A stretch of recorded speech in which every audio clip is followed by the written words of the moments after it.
Relentless, relentless. Yep. Yep. But yeah, it's been a rough couple of weeks, but there's been some bright spots mixed in there, and one of those bright spots is joining us today on the show, as you guys saw in the teaser video that Owen put together. There he is. It's Elijah Collins joining us today. Eli, how you doing? I'm doing fantastic. How are you guys? Good, man. Yeah. We're fantastic. How's your 12th year at MSU going? I mean, it's a blessing to be here for so long. I mean, I enjoy every single moment of it. Yeah, it's been great to see you continue to stay here, and we'll talk about the journey and all that. But it's not something you see often these days in the portal era of kids staying and battling through. And last week you saw through kind of the light at the end of the tunnel, and you've bounced all the way back. But I guess just starting at the beginning or the earlier days of your tenure, you're one of the longest tenured guys here. You were here when the coaching change happened, when Coach D retired, when there was the search, when Mel Tucker was hired, when he started. What can you tell us about those days and what was going through your head? First, I guess, when Coach D retired, and then when you found out Mel Tucker was your first head coach and when you met him. I mean, when Coach D retired, it was more so just, well, what's going to next? Like, who's going to come in and who's going to, like, lead us? Because, I mean, ultimately, like, we need a leader. Like, yeah, you want your team to be player-led, but at the same time, you definitely need like a head coach, I mean, to get everybody together and get the guys going. So, I mean, that was kind of like the next decision. And then as far as like when Coach Tuck came in, I mean, it was like, okay, we have our guy. We're going to stand behind him and stand with him because, I mean, what else will we do? Like, I mean, he's coming here to change everything and make everything, I mean, for the better. Like, he wants everything to be great and to that next level. So it's like, I mean, he's trying to really move a mountain, and it's like, I mean, it's really like something that I could see him doing. Like, I have faith in Coach Tucker. I always did. I mean, he has faith in me. So, I mean, that's why I've still been here. That's kind of like how it's been on both ends. Yeah. So speaking of faith in you, you got snaps against Akron and Maryland. Really, after waiting so long to get to this point, you know, you hung around. You battled, right? You had obviously one of a generational running back last year. A couple transfers brought in, and you got a chance to shine this past week. And kind of like, what does it feel like to get back to this point? I mean, it's a true blessing, if I'm being honest. I mean, playing football is something that I've done for a very long time, since I was about the age of 7 or 8, and like, having it all come back full circle, I mean, it's truly a blessing. I didn't know when this time or moment would come, but I mean, I just kept pressing on and kept chopping, and now it's here. So Eli, speaking of you waiting your turn to get back to the player like we all knew you were, and it was so familiar seeing you out there last week, just the great vision you have, the patience you have, getting every yard out there. It took a while for you to get back to this point. Can you take us behind your reasoning for you having this patience instead of transferring like we've seen other guys do? So what was your rationale for staying at Michigan State and letting this day come? Well, Michigan State has been my home, and like, I've seen no other place as a home as such. Like, I can't tell you like where I would be if I was in the transfer portal, or like I haven't talked to any coaches or talked to anybody. So it's like, if I was to hop in the transfer portal, I wouldn't know where to go. It would be very uncertain. And it's like, one thing I knew for sure was that Michigan State was my home. And I never saw it as anything else, regardless of who was the coach or what was happening. Like, I knew I was going to be a Spartan until the end, until I finished what I had to do here. This young man's a U of D kid. He's a Detroit kid, young man, homegrown. He ain't going anywhere. You know, it's different when you're from here and you're born and raised here. Home is home, and so I think the transfer portal means a little bit different, quite frankly. Unfinished business. And really, you know, really nobody could have blamed you if you entered the portal, but you stuck through it, and we're glad you did. It was a pleasure watching you in high school. I remember watching you against De La Salle back when you were playing back in the day, and I said, this young man's going to be special.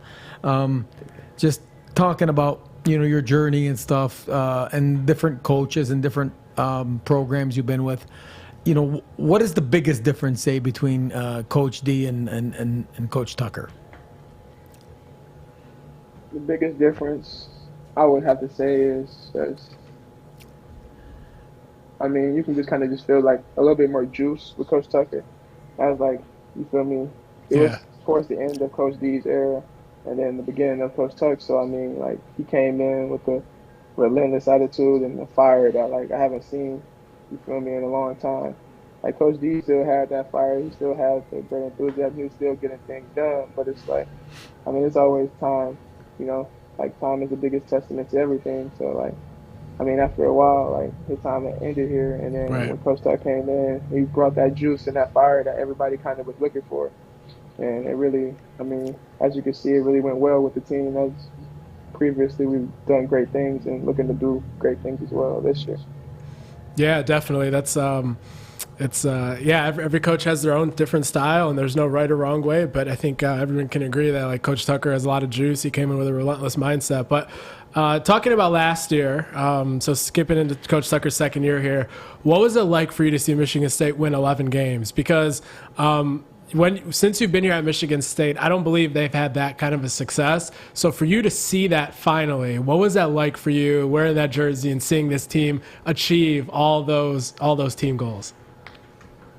I mean, it was definitely like an eye opener. As like the sky was the limit. You know what I'm saying? Like we can do anything that we put our mind to, and like bring our team together and do. Like truthfully, like seeing it happen, it was like wow. Like I want to be a bigger like factor to that. Like you know what I'm saying? Like seeing all of that happen, like it's like, well, what can I do to like try to bring that back to Michigan State? Because like, I mean, honestly, like you want that every year. You know, you want to win 11 games, but as of right now, we haven't been on that path. But at the same time, it's no telling like where our path is right now. Like, I mean, we look to like have a great rest of the season. So it's the idea of like, what can I do to help my team win?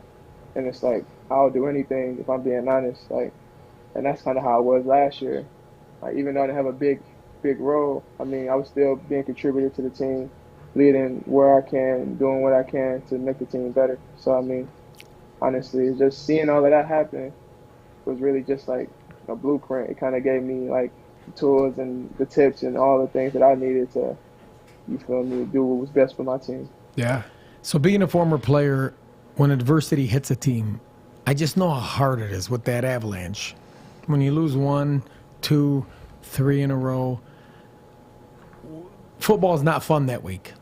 It's just not fun. And it really requires a lot of leadership, a lot of togetherness. And as Coach Perlis used to say, you know, tough times don't last, tough people do.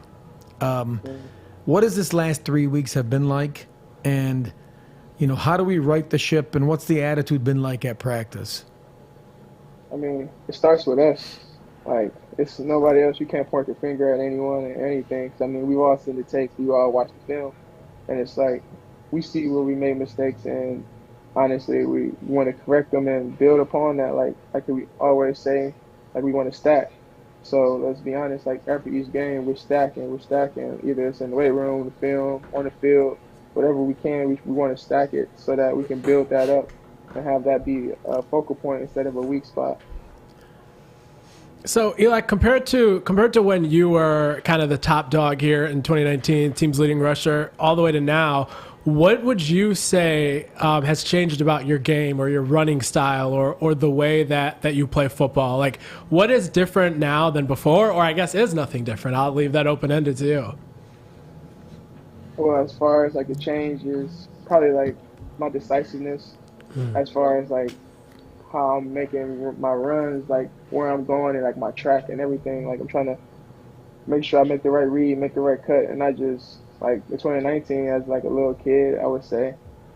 I've matured in my running style. Like I'm more downhill, more physical, and I'm able to do more as a ball carrier versus just trying to make a play every single play. Like I know what play to make rather than just having it happen to me.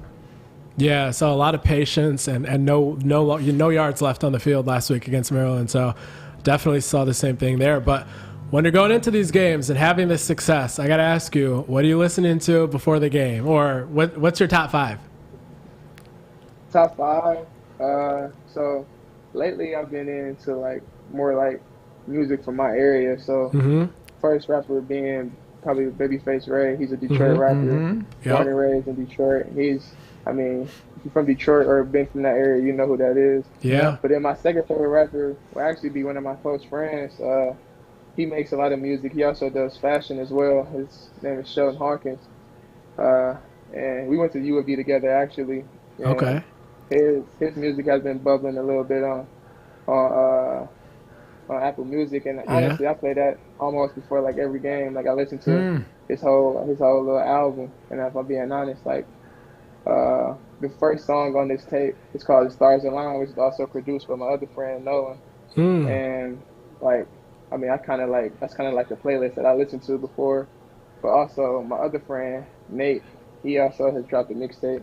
Okay. And I listen to his stuff also before a game because I mean these are my friends. Like Yeah. we Love went it. to school and together, and we did a lot of time together. Right. And with that being said, like the music really resonates with me, so it's like it's easier for me to like really like tap into those like emotions and get into the right mode right before the game. Yeah. And then the next would have to be Lucky. He's one of the upcoming rappers as well. Yeah. I'm not sure if many people know about him, but like he's kind of got that sort of like kind of like Detroit style, but it's a little different. It's a little slowed down, but like, I mean, I resonate with a lot of things that he said as well. Yeah. And it's just like, I mean, it's kind of, it puts you in that mode, you know? Yeah. Like, I can't really explain it, but like, those probably my top 4 right now. I don't really have a top 5. Like those songs kind of just been on repeat. I'll pick a song out of the album and let it just play. Okay. I'm disappointed you didn't put Dame Dot or Drago and Bano in there, but I mean, you got Babyface Ray in there. I know Lucky, but I mean, I gotta throw Face in there. Face is all the time out of these. Yeah, he is. I mean, honestly, if I can go with a 5th person, I would have to say it'd be Sada Baby. Okay. Baby would have to be my 5th. You can't go wrong with Sada. But do you see the love for Detroit? Yeah. The hometown love. Yeah. I mean that's what the D does. I mean, he keeps it real. He Yeah. keeps it real, and you know the UAD does that too. That's the culture that they built over there, and it's about keeping it real, and I love that. And Detroit rap these days, it's not even just people in Detroit. That's taken off everywhere. West Coast is trying to copy the flow, and down in Atlanta they're trying to pull from it. But no, it's great to hear. But when are you hopping behind the mic then? If you got friends that are producers and dropping mixtapes, I mean, signing honestly, NIL deals. I would do it for fun. Like I'm not. I'm gonna let them do that. They way better than that. They got it going. They got the emotion with it. I'm gonna just listen to it. You know. we need a feature at least if you're not dropping a whole tape. A feature. I could do a feature of that, but it's like I have to really get in the studio. You know, I gotta put some work in. Well, listen, you're a fellow Spartan Dawg. We wish you the best of luck Saturday. Let's go out, right the ship, get this thing done, and get this thing back on track. So we're so happy for your success. We wish you, especially being a Dearborn kid right next door, you know, you have a special place in my heart. So wishing you all the best, and good luck Saturday, and good luck with the rest of your career. Yeah, appreciate your time, Eli. Thank you for your time. No, Thank you. Appreciate you guys for everything. Appreciate Take the care. call. Yes, sir. All right, brother. Take care, man. Good luck Saturday. Elijah Collins. What a fine young man. Yep. Absolutely. Yeah, takes a special kid to stick it out all this time, and it's good to see Mel and Ephraim Reed and Jay Johnson and give him those snaps last game, because it's 4 or 5 weeks in, and they got these 2 transfers they're starting to work through. It's easy for them to just kind of keep giving them the ball, but no, they're like, no, Elijah's been here. Elijah's looking good. It's not a charity handout situation either. No. He earned those, and he looked good. So it's really, really impressive to see from all sides. He ran downhill. Speaking of Mel, what do we got? You will always be defined on how you handle adversity, you know, how you respond to adversity, not just on the football field, but beyond, outside of football, in life. You know, how you, because you're going to be in adverse situations, and it doesn't get any easier as you go. You know, you sit here waiting for the easy bus to come around. The easy bus isn't coming. It's like this in football, and it's like this in life. You know, it's what's important now. We behave our way to success, which is the actions that we take. That's what creates the outcome. You know, you can't have the poor me's. That's not going to do anything for you. You know, that's how we coach our guys. And there's no secret to it. It's just mental toughness, it's mindset, it's mental conditioning. and it's focus. And focus is a skill. The poor me's. It's mental focus, and focus is a skill. Couldn't be said better, especially in times of adversity. Speaking of adversity, go ahead. Yeah, it's another post-loss episode here on the SD4L show. This time, Michigan State lost to Maryland, 27-13. Kind of a tale of two halves on offense. Defense also got better towards the end, but it's. I think there were some signs of improvement we can talk about. But yeah, it's a third straight loss, and I guess we'll see what happens from here. But Brian, want to get into the takeaways a bit? I thought the defense played pretty well second half. They had 1 touchdown and 8 drives. Yeah, the last 8. Yeah, I thought you saw some changes up on defense and some of the different front 7 coverages, formations that we were playing on defense. We switched to 3-4, played some 3-4, did some things and kind of changed some things up. I thought we did a really nice job in the second half locking down. And anytime you hold an explosive offense like Maryland to 1 touchdown on 8 possessions in the second half, you just have to capitalize. And I don't think we did that. Yeah. And we can learn from it. But I think when we look at the offensive line, the way the offensive played, and the QB play, obviously we can improve in those areas. But I was encouraged by the way that the defense stepped up in the second half, especially the goal line stance and stuff. And what were your takeaways when you watched that game, Justin? Yeah, the 1 touchdown in the final 8 drives. I honestly didn't think that would be possible coming into this game. Maryland was the nation's number 9 offense in yards per play, ahead of Washington and ahead of Minnesota. So I thought that this game would be worse than both of those games. And that was not the case, despite them not really being any healthier in the front 6. And they had a true freshman out there at safety in Jaden Mangum. So I definitely did not think that they would ever have a segment of the game where they would allow only 1 touchdown in the final 8 drives. It wasn't a perfect game by any means. They made some issues, and they had some issues. And even in those final 8 drives, they allowed that huge play that eventually got stopped by the goal line. But at the end of the day, it's how many points did you give up? And in those final 8 drives, I think they gave up maybe 10. And Michigan State's offense needed to score in those moments. Like, the defense wasn't perfect, but I think the offense lost this game for the team. And it's especially kind of surprising or puzzling because in the first half, Michigan State went into the locker room with 17 first downs and on pace for 500 yards. It was one of Michigan State's best halves offensively in a while. I know points-wise, it did not reflect that because there were those 2 killer holding calls on 2 of the first 4 drives, and then there was a missed field goal. And points-wise, it did not look like that. But in terms of effectiveness and scheme and play calling and execution, that was the best offensive half I've seen from Michigan State in quite a while. And for the second half to look like that, it's disheartening. And I know the rain picked up in the second half, but that was really only an issue for 2 of the drives. You gotta sustain some momentum, and it's tricky. The defense finally came through, and the offense then just stopped coming through at the same time. And that's where Coach Tucker talks about playing complementary football. Right. If your defense is going to step up and hold them to 1 score in the second half, the offense has to step up. Special teams have to step up. Yeah. I believe we had some tough times on special teams. A missed extra point. 3 different issues. Yeah. There are 3 different people at fault. Just not something you see. They had a botched hold or a botched snap. They had a blocked kick, so it was a blocking failure, and then they had the missed field goal. So it's like just a mess, I guess, in that regard. Yeah, but these are all correctable mistakes. Right. I mean, these are not talent issue mistakes. Yeah. These are all correctable, and so I know it's hard, Spartan Nation, when we lose 3 in a row. It's easy to jump off the bandwagon, very easy. There were some positives from this game. Definitely the offense needs to improve. We definitely need to get off the field on 3rd down. I think we obviously need to run the ball better. I thought the pass protection was pretty decent. Yeah. And there's just some things that we need to clean up. Yeah. And when we talk about long-term range of the program, we're still in very good shape.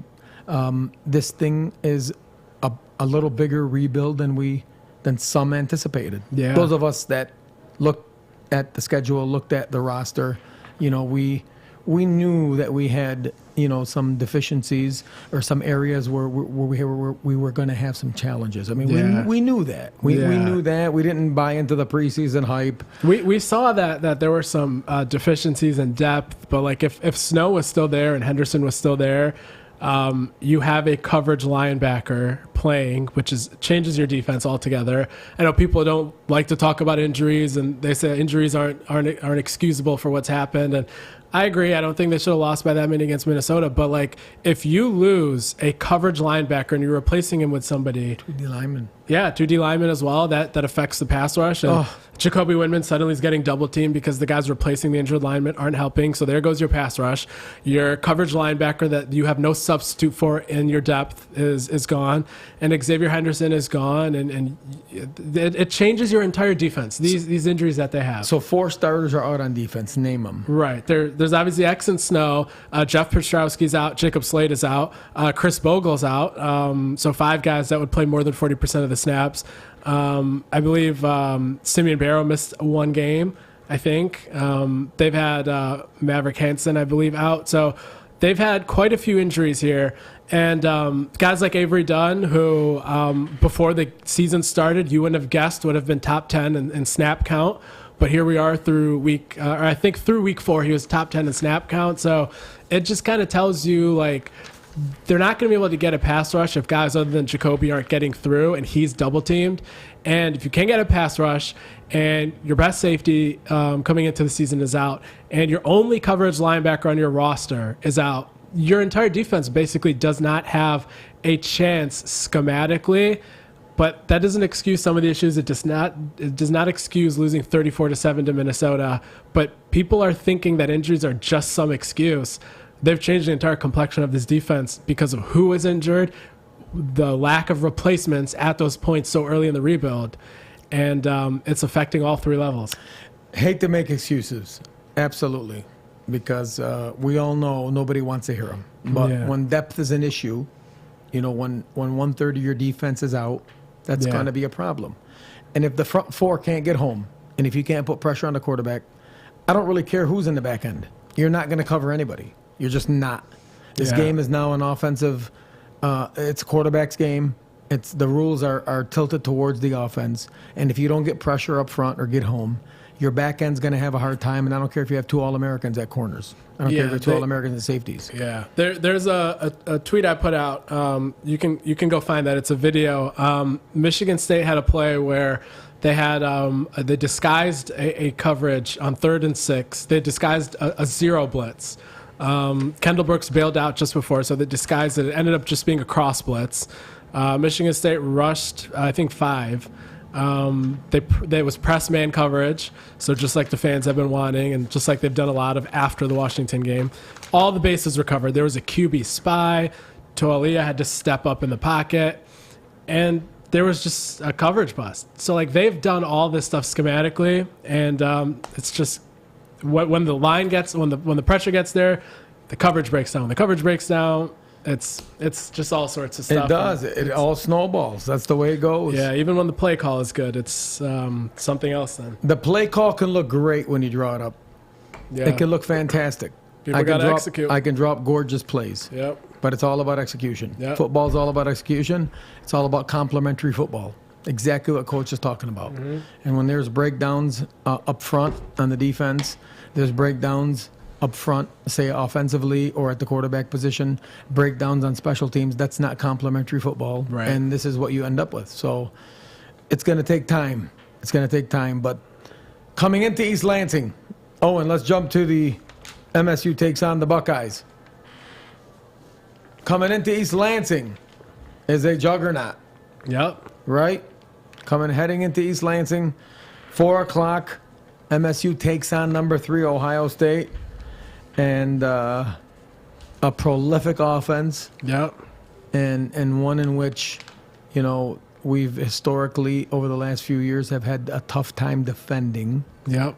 Because of matchup issues. Because football, as you know, is all about matchups. Yep. And so when you when you have an offense like Ohio State does, and a Heisman Trophy candidate quarterback in C.J. Stroud, and really an explosive offense with, a 4x100 relay track team as wide receivers, they're going to pose some problems come Saturday. Yep. Can we win Saturday, Justin? It's going to be tough because Ohio State has Travion Henderson, Mayan Williams on the ground. Great running team. They have some of the best wide receivers in the country: Marvin Harrison Jr., Jackson Smith and Jigba, Emeka Ibuka. They got all these guys all over the field. If you stop one phase, their other phase can carry them. You stop that phase, the other phase can carry them. So their defense is much improved this year from last year after the hire of Jim Knowles. Top 15 in a lot of metrics. So it's a tough task for sure. So the keys to the game versus Ohio State, when you look at them, we'll go back to the same original keys, but talk about the importance of what we need to do Saturday. Yeah, this is not a team where you can ever give them the short field. They'll score in about 4 plays if you turn it over in your own side of the field. And especially the key here is going to be to limit as many Ohio State possessions as you possibly can. So you do that by limiting turnovers and having time of possession on the clock. And I know those are the basics. You want to take care of the ball. You want to run the football. We say that every game. But when you have an explosive offense, you have to try to limit how many possessions they have. So those are the first things that jump up in my mind. What about you, Brandon? I think, you have to shorten the game. Yeah. You have to shorten the game. You got, like you said, limit the explosives. If you can make Ohio State drive down the field in 10 and 12 plays, you have a chance.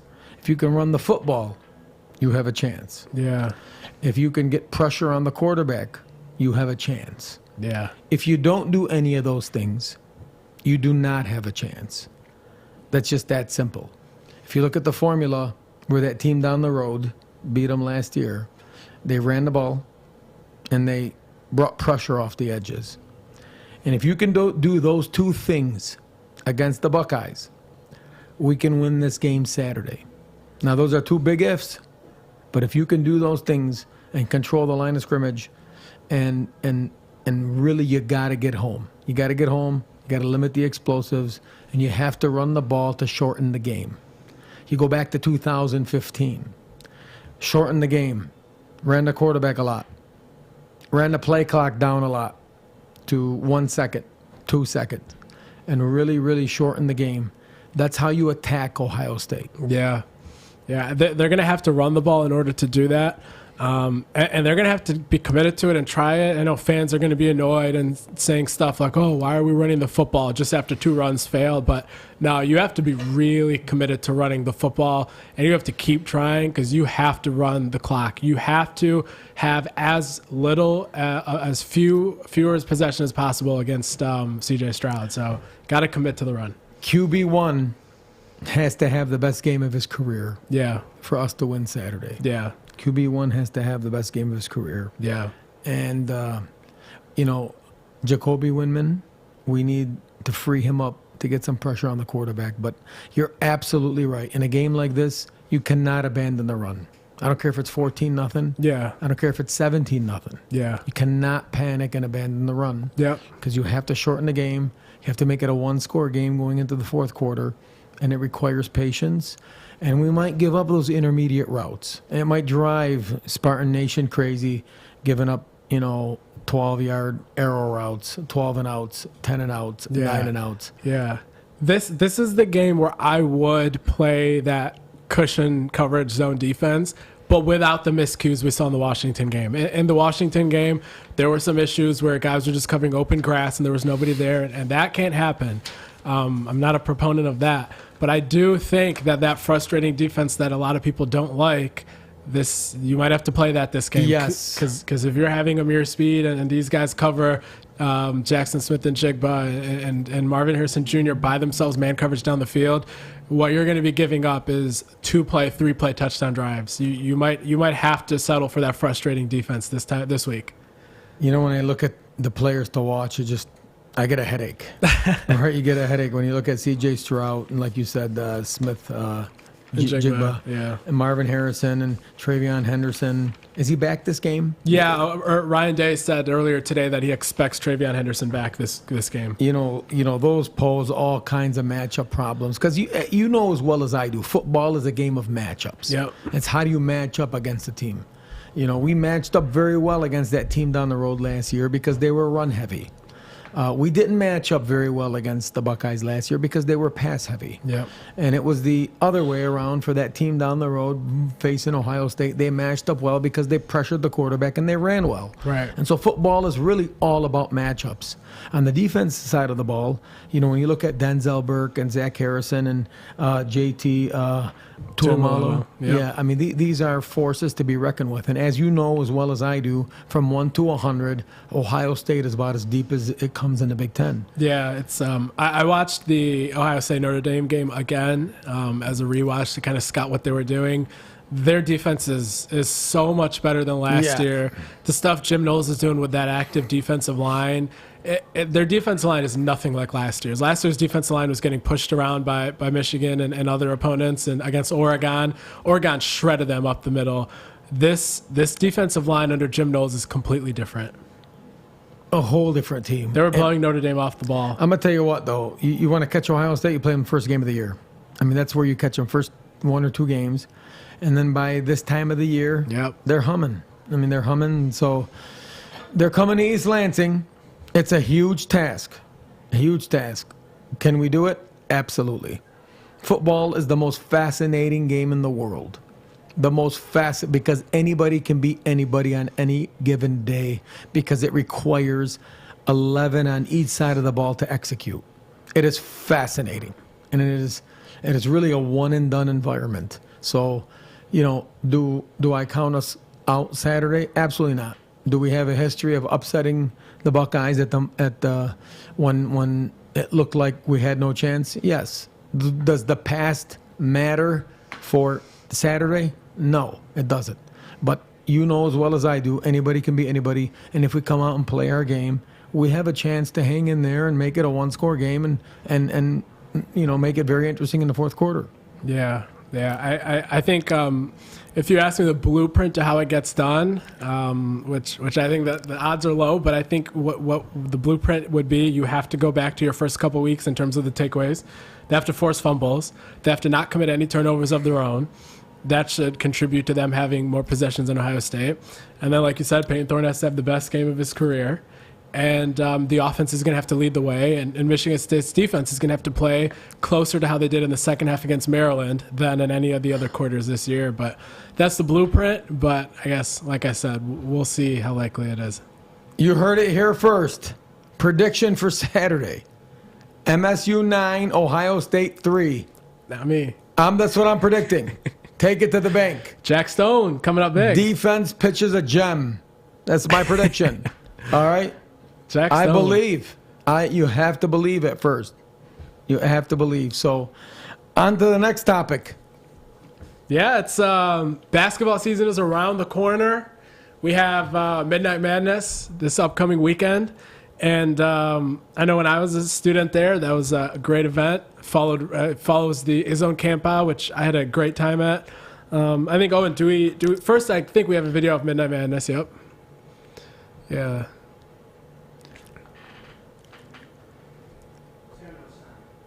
Are we muted? Midnight Madness should be fun, though. As you see Coach coming out and look at all the different... What's going to happen this year? I'm hearing it's going to be strange. That's what I'm hearing. So we'll see. I see. We'll see what happens. But Midnight Madness is always something that is an exciting time of the year. Yeah. You know, which really before that led to the camp out, right? Yeah, the camp out. There's nothing like the camp out. His own camp out. Did you partake in that when Every you were a year? student? Every year I was there. That was one of the best. That was probably the part about college, like one of the single recurring events that I missed the most. And you would sleep overnight and stay out there. And Coach Izzo would be there too. And yeah. How many years in a row did you do it? All 4 years. Did you? Wow. Yeah. Coach Izzo would come on his golf cart when it was time to dismiss us to leave. He would come over there at 6 a.m. with a megaphone saying, "All right, you guys can go home now." Yeah, it was cool. It's Owen, did you ever sleep in the zone? No, because of COVID. It was Because of COVID. And now you want to. I have a credential now. You want to blame COVID now? Yeah. Right. Well, It's yeah. because you didn't have the work ethic, Owen, to do it. I didn't because I had a credential, so I didn't need to This do generation's That flex. different. What a flex. Yeah. This generation is different. Yeah. Do you have that tweet from MSU basketball at the zone? it. Yeah, with AJ Hogard. Yeah. It was, We're out here, we're at the end zone, showing love to the people. They're going to come out and support us every night. They're going to go crazy. We need y'all to go crazy. We're looking forward to it. So let's do it. It's wild. Y'all ready to go green? Let's go. Go green.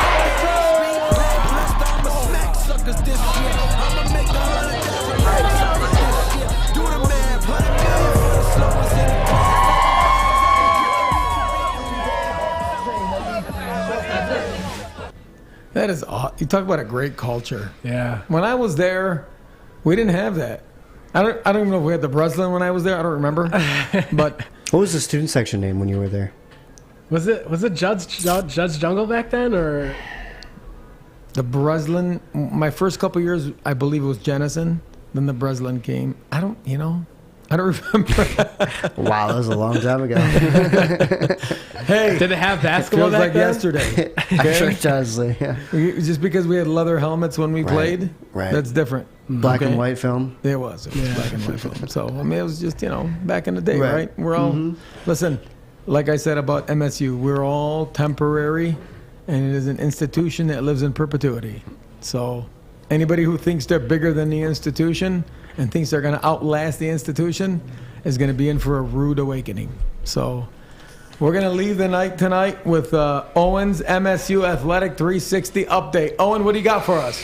All right, we got a bunch of stuff today. Hi, everybody. I'm Owen Ozas with Owen's 360 MSU Sports Weekly Update. Let's dive right into a lot of winning things for Michigan State going on in other sports. For men's soccer, MSU continued their winning ways, taking down Wisconsin 1-0. Luis Sala scored, and so did Jonathan Stout. He had the assist. Owen Fernandes, he had another shout-out and won Big Ten Defensive Player of the Week. Flipping over to women's soccer, Michigan State improves upon its best ever start to conference play, remaining undefeated halfway through the league's regular season slate after taking down number 6 Penn State on the road 2-1, and then MSU took down Maryland 4-0 on Sunday. Jordan Wickus, she won Big Ten Co-Offensive Player of the Week honors, as well did Lauren Kozel. She was named Big Ten Goalkeeper of the Week. Over to field hockey, MSU fell to number 24, OSU 2-1 in overtime, and then beat Ohio 2-1. Merrill Hansen and Maddie Lawler both scored in that one. In volleyball, MSU took down Maryland on Friday 3-2. Aaliyah Moore had 19 kills. And then on Sunday, MSU fell to number 12, Penn State, 3-1. Finally, over to MSU men's hockey. The hockey regular season gets started on Friday at 7 p.m. against Bowling Green. I and Zach Serdank will be on the call on Big Ten Plus. Until next week, I am Owen Ozust with Owen's 360 MSU Sports Weekly Update. The Night King. Nightingale makes his debut Friday. You're on the call, huh? Yes, I am. Color analyst. Wow. Dropping the puck against who? Bowling Green. Green, yep. Wow. Big matchup. It's obviously non-conference, but any win's a win. You want to get the first one out of the way for Adam Nightingale. He's recruiting his tail off right now for Michigan State, and he's looking to change the culture here at, Munn, brand new, I guess, renovated place, but it's exciting times. Are we serving beer yet there or no? We are not, unfortunately. Not yet? Yeah. Listen, You got to work on that. Justin might have to make Send some you. calls. Yeah.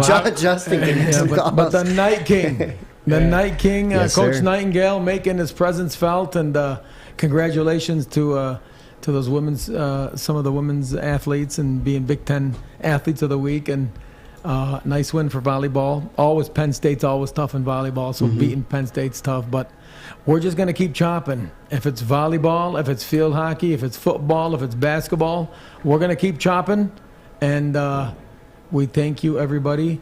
This is the SD4L show. I am Brian Mosalem, along with my co-host, Justin Thin. Thank you for joining us tonight. Good night, go green, and God bless.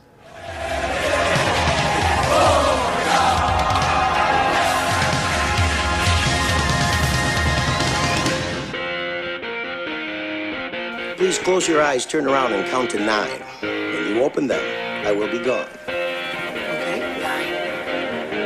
9, 8, 7,